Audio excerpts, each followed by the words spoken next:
வாங்க இன்றைக்கி வந்து நம்ம கோதுமை மாவில் வந்து நம்ம பூரி செய்ய போகிறோம். சாப்பிட்டா நல்லா புஸ் புஸ்ஸுன்னு வந்து நல்லா நைஸாக இருக்குங்க. இந்த மாதிரி செய்தால் மைதாவில் இல்லாமல் கோதுமையில் செய்தால் கொஞ்சம் ஹெல்த்தியாக இருக்கும். அதனால் இன்றைக்கி கோதுமை மாவு வந்து நான் எடுத்திருக்கேன்.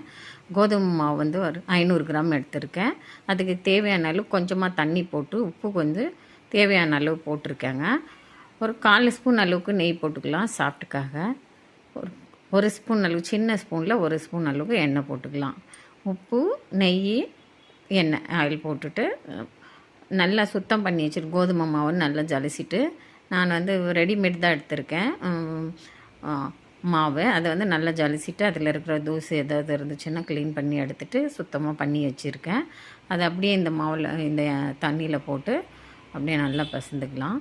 இந்த தண்ணி வந்து நம்மளுக்கு கரெக்டாக இருக்காதுங்க. நமக்கு கொஞ்சம் தேவையான அளவு தான் கொஞ்சம் போட்டு வச்சுருக்கேன். நல்லா பெசிறச்சு கொஞ்சம் கொஞ்சமாக விட்டு நம்மளுக்கு மாவு கரெக்டாக அளவுக்கு எடுத்துக்கலாம். தண்ணி கொஞ்சம் கொஞ்சமாக பிசைந்துக்கலாம் அப்படியே லைட்டாக. இந்த தண்ணி இந்த அளவுக்கு வந்து கரெக்டாக ஆகாது. கொஞ்சம் கொஞ்சமாக நம்ம வந்து பெசிய மேலே கொஞ்சம் அப்படியே விட்டு தண்ணி வந்து நல்லா கரெக்டாக அளவுக்கு நம்ம பிசைந்து எடுத்துப்போம்.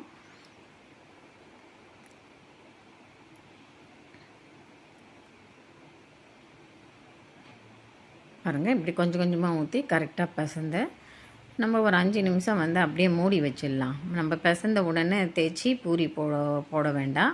கொஞ்சம் நல்ல மாவு நல்லா சாஃப்டாக பிசைந்து அப்படியே மேலே லைட்டாக கொஞ்சம் எண்ணெய் போட்டு அப்படியே வச்சிட்டோம் அப்படின்னா நான் ஒரு 10 நிமிஷம் நல்லா சாஃப்டாகிடுங்க மாவு. அதுக்கப்புறம் அது வந்து நம்ம பூரி செய்கிறப்போ நல்லா புஸ் புஸ்ன்னு வருங்க. கோதுமை மாவு மாதிரியே தெரியாது. நம்ம எப்படி நல்லா மைதாவில் பூரி செய்கிறோமோ அதே மாதிரி இருக்கும் கோதுமை மாவுலேயும் சாப்பிட்டா. கொஞ்சம் மேலே லைட்டாக நிறைய எண்ணெய் போடணுன்னு இல்லை, ஒரு 1/4 ஸ்பூன் அளவுக்கு ஊறுறதுக்காக மாவு ஊறுறதுக்காக நம்ம போட்டு வச்சிடலாம்.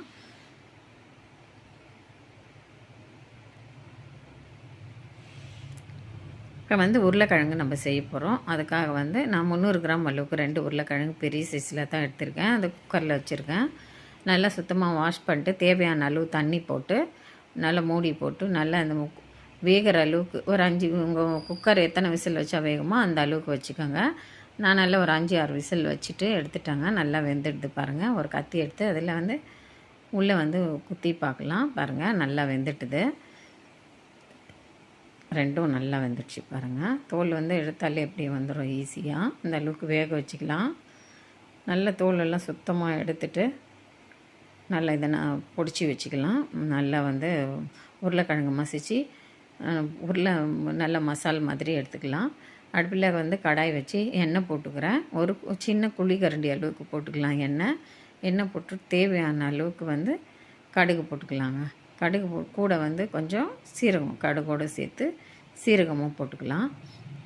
வாசனைக்கு நல்லாயிருக்கும். ஜீரணத்துக்கும் சீரகம் வந்து கொஞ்சம் நம்மளுக்கு நல்லா கொஞ்சம் பூரின்றதுனால கொஞ்சம் ஜீரணத்துக்கு நல்லா தேவையாக இருக்கும். அதனால் வந்து பூரி போட்டுக்கலாம்.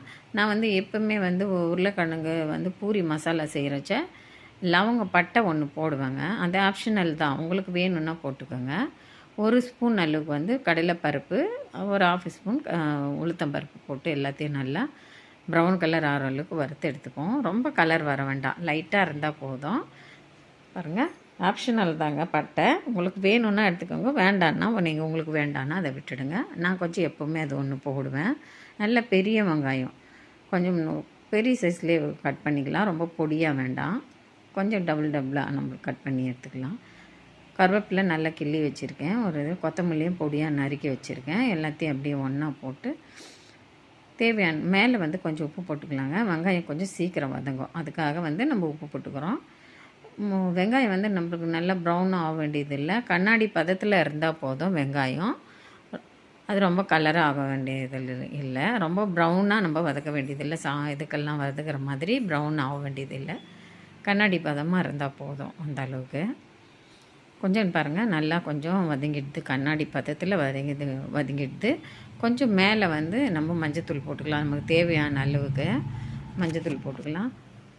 ஃபஸ்ட்டு வந்து நம்ம உப்பு கம்மியாக தான் போட்டோம் வெங்காயம் வதங்கிறதுக்கு. உருளைக்கிழங்கெல்லாம் பொடியாக மசித்து எடுத்து வச்சுருக்கோம் இல்லைங்களா, அப்படியே இந்த எண்ணெயிலே வந்து உருளைக்கிழங்கும் அப்படியே போட்டுட்டு மேலே கொஞ்சம் நல்லா எண்ணெயில் அப்படியே வதக்கி விட்டுடலாம் உருளைக்கிழங்கையும். கொஞ்சம் நேரம் அப்படி நல்லா மிக்ஸ் பண்ணி எண்ணெயிலேயே வந்து கொஞ்சம் நல்லா மிக்ஸ் பண்ணி அந்த மசாலாம் அப்படியே மஞ்சள், கருவேப்பிலை, கொத்தமல்லி எல்லாம் அந்த வாசம் எல்லாம் உருளைக்கிழங்குல வர அளவுக்கு வதக்கிடலாம். வதக்கிட்டு மேலே ஒரு சின்ன டம்ளர் அளவுக்கு தண்ணி போட்டுடுறேன்.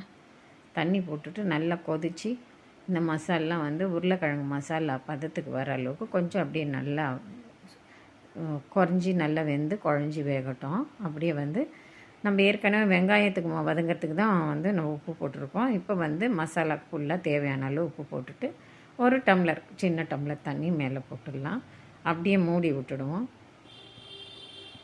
ஏற்கனவே வந்து நம்ம பிசைந்து வச்ச மாவு பாருங்கள் 10 நிமிஷம் நல்லா ஊறிடுது. இதை எடுத்து நல்லா இதை அடித்து எதுவும் பிசைய வேண்டாம், நம்ம கோதுமை போடுறோம் அப்படின்ட்டு நார்மலாக எப்படி பிசைந்து வச்சுருக்கோமோ அப்படியே தான் நல்லா ஒரு எலுமிச்சம்பழம் அளவுக்கு ஒரு உருண்டை பிடிச்சி எல்லாத்தையும் ஒரு உருண்டையாக ரெடி பண்ணி வச்சுருவோம். பூரிக்காக மாவை கரெக்டாக பாருங்கள் எப்படி சாஃப்டாக இருக்குது. கோதுமை மாவுன்ற மாதிரி ஹார்டாக இல்லை, நல்லா சாஃப்டாக மைதாவில் எப்படி நம்ம செய்வோமோ அதே மாதிரி வந்து வந்திருக்கு பாருங்கள். இந்த அளவுக்கு உருட்டி வச்சுக்கலாம். நமக்கு எத்தனை தேவையோ அதை உருட்டி எல்லாத்தையும் வச்சுட்டு நல்லா ரவுண்டாக தேய்ச்சி ஒன்றா வந்து பூரி போட்டு பொரிச்சு எடுத்துடலாம். மாவு பாருங்கள் தேய்க்கிறச்சி அவ்வளோ சாஃப்டாக இருக்குது. உங்களுக்கு வேணும்னா நீங்கள் நல்லா ரவுண்டு பதம் வேணும்னா மூடியில் கட் பண்ணுவீங்க இல்லையா, அந்த மாதிரி வந்து டிஃபன் பாக்ஸ் மூடியில் கூட ரவுண்டாக கட் பண்ணிக்கோங்க. நான் அப்படியே தான் ஷேப்லாம் எதுவும் பண்ணல, அப்படியே தான் போடுறேன்.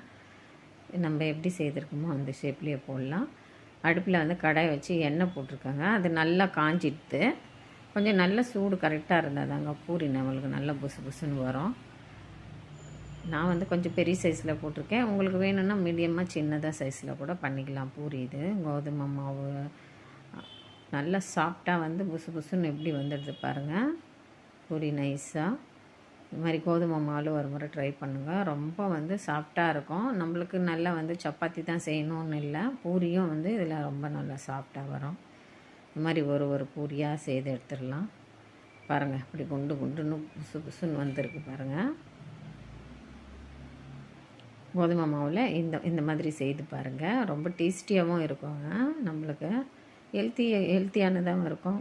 ஸ்கூலுக்கு டிஃபன் பாக்ஸுக்கும் நல்லா கொடுத்து அனுப்பலாம். அது வந்து நல்லா நம்ம லஞ்ச் சாப்பிட்ற அளவுக்கு ஈவினிங் வரைக்கும் கூட இருக்குங்க.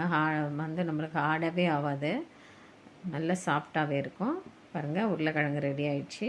அதையும் அப்படியே போட்டு டேஸ்டியான நல்லா கம்மன்னு வாசம் கொஞ்சம் நம்ம பட்டை போட்டிருக்கோம் இல்லைங்களா, அது கொஞ்சம் டிஃப்ரெண்ட் டேஸ்டியாகவும் இருக்கும், வாசனையும் நல்லாயிருக்கும்.